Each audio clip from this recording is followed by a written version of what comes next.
కానీ ఇక నుంచి నేర్చుకోండి బిడ్డలారా.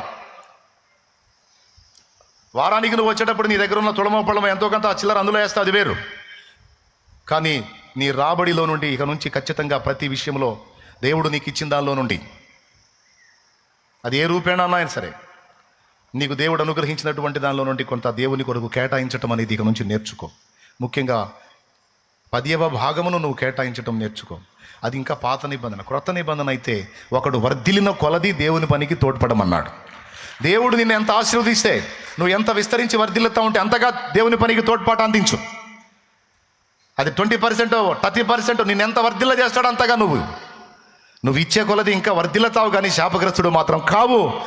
నువ్వు ఇచ్చి శాపగ్రస్తుడు అయితే దేవుని వాక్యం అబద్ధమైపోయింది. నువ్వు ఇచ్చి దీవించబడితే దేవుని వాక్యం నెరవేరిద్ది. కానీ దేవుడు తన మాటలను నెరవేర్చకుండా ఉంటాడా? అబద్ధికుడా?